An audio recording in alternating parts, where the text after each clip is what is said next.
warahmatullahi wabarakatuh. Sebelumnya perkenalkan, nama saya Lisda Mayanti, Stambuk A241-20008.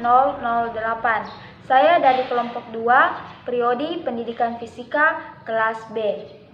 Di sini saya akan menjelaskan mengenai tugas awal dari percobaan 4 yang meliputi pertama, sonometer, yang kedua, perbedaan gelombang dan getaran, yang ketiga, bunyi hukum Melde dan Mersenne, yang keempat yaitu alat yang digunakan saat praktikum, baik itu secara langsung maupun secara tidak langsung atau online.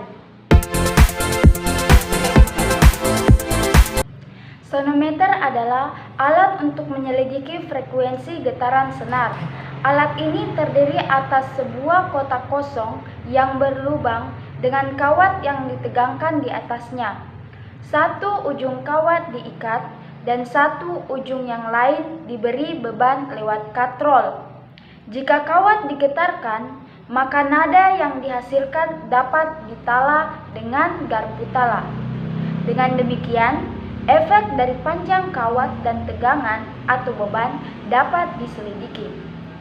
Sonometer merupakan sebuah alat bantu penala dan digunakan dalam laboratorium fisika sebagai alat penguji nilai frekuensi suatu peralatan.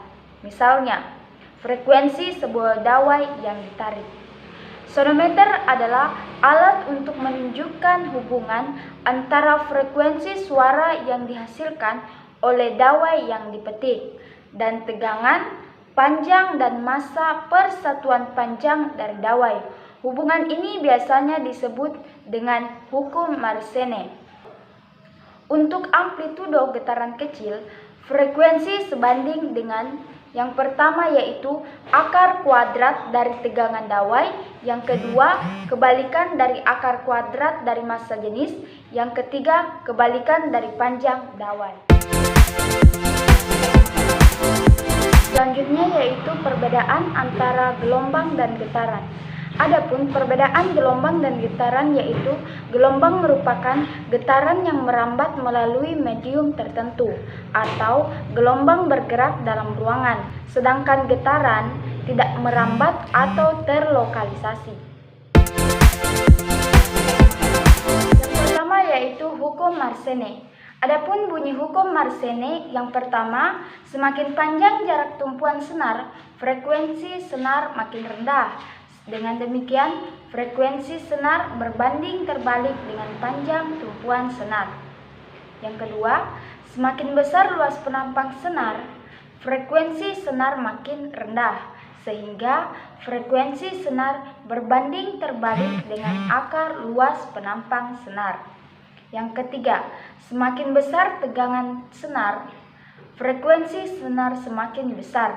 Dengan demikian, frekuensi senar berbanding lurus dengan akar tegangan senar. Yang keempat, semakin besar massa jenis senar, frekuensi senar semakin kecil. Dengan demikian, frekuensi senar berbanding terbalik dengan akar massa jenis.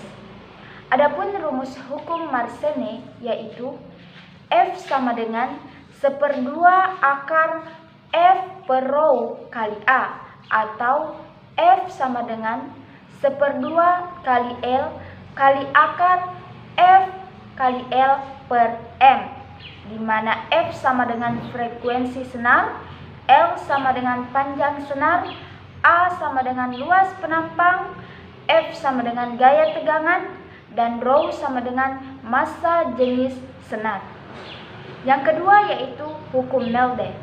Adapun bunyi hukum Melde yaitu bahwa cepat rambat gelombang pada dawai sebanding dengan akar gaya tegangan tali dan berbanding terbalik dengan akar massa per satuan panjang dawai.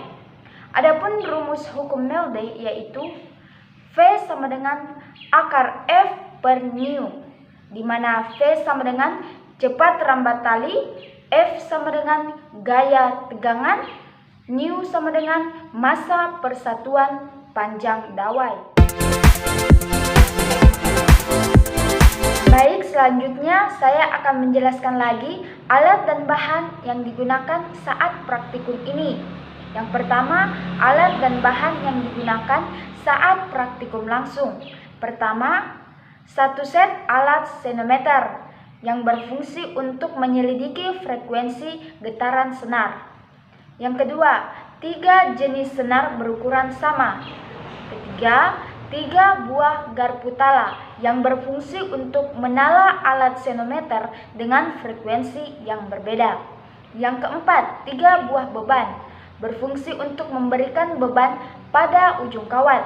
Yang kelima, neraca digital untuk mengukur berat atau beban maupun massa pada suatu senar.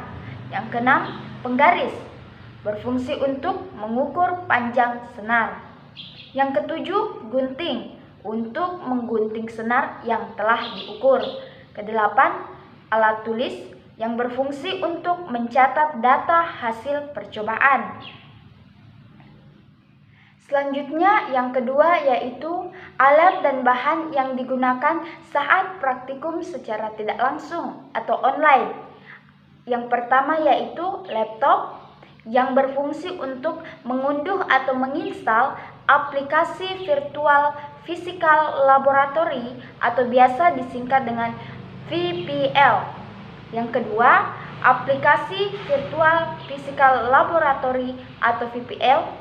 Aplikasi ini digunakan untuk melakukan percobaan senometer. Yang ketiga, ballpoint untuk mencatat data hasil percobaan. Yang keempat, kertas sebagai tempat untuk mencatat data hasil percobaan.